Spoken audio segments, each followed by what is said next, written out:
What up, team?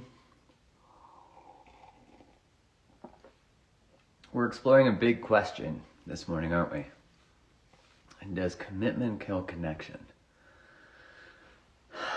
Very excited about this conversation.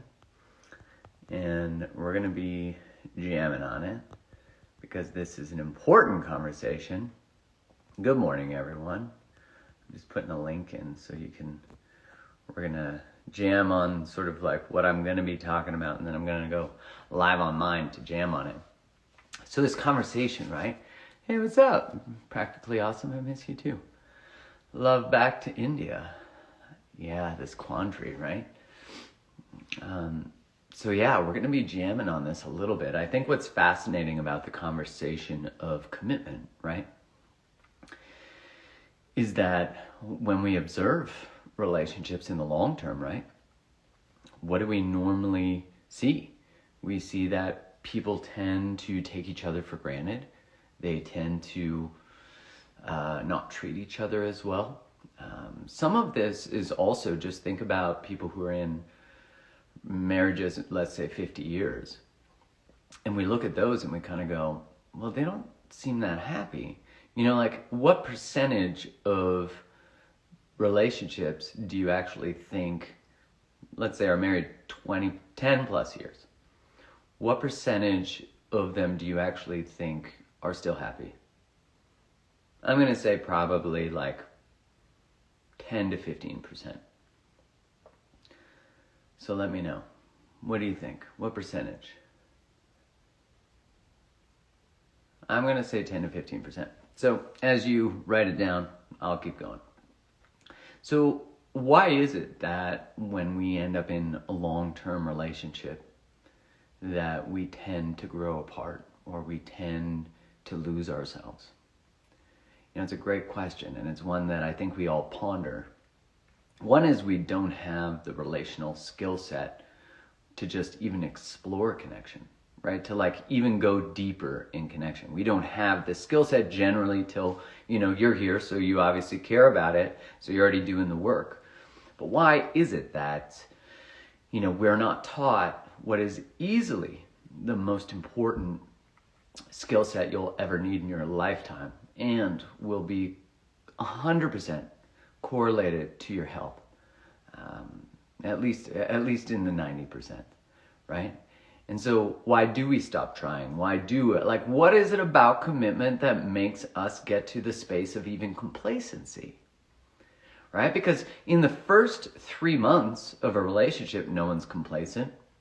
We'll stay up till 2 a.m. We'll chase them. We'll change our underwear. We'll shower all the time. We'll do all the things. But why is it that in long-term relationship we lose that elation? In the research, women actually grow tired of monogamy faster than men, which that shows you how much our socialization has said that women want monogamy and men don't, right? Like that's our socialization. That's, Neil Strauss has a great quote. I think it's at the beginning of his book, The Truth, which is a great book, where he says, you can find any tribe to justify how you want to love. And, I think it's a lot of, we're not taught how to keep relationship alive. We become complacent, but we become complacent because we don't, I think commitment in a way makes us, and I see the word there, makes us lazy. Makes us lazy because we've got our partner. But you don't got your partner. You don't. Your partner is an adult human who can leave at any moment they choose to.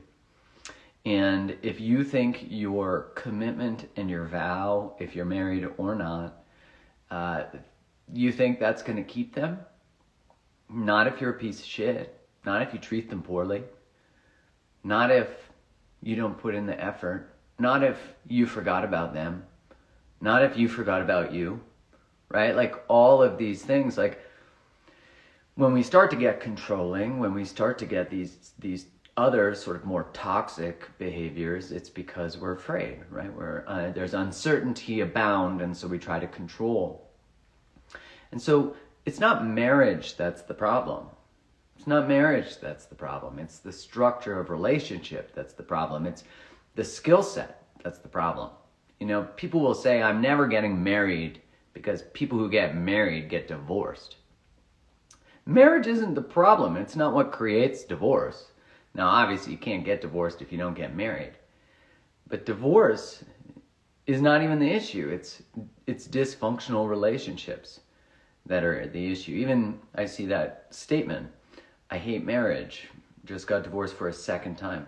You know, and my heart goes out to you because, of course, divorce is incredibly painful. Any ending of a relationship is painful.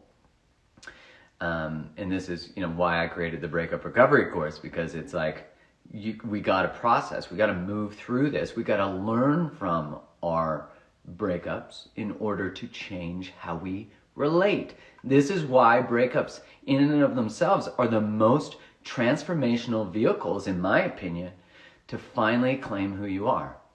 To finally light that fire inside that's not just about transformation, but also finding what is eros within you, the erotic within you. And I don't mean erotic like Humpty Hump, although sure, but actually that energy of creativity and aliveness. That's what's important. So I'm going to go live on Mind and talk more deeply about this. If you go to download Mind right now, sign up for a trial, and you can check out the episode. Once this has gone into video on demand, it'll take a couple hours, and then you'll be able to search it by the title, Does Commitment Kill Connection? So I can't wait to see you guys over there. Downloadmind.com, or just go to the App Store, whatever your device is, and look up Mind. MINE''D. Can't wait to see you there.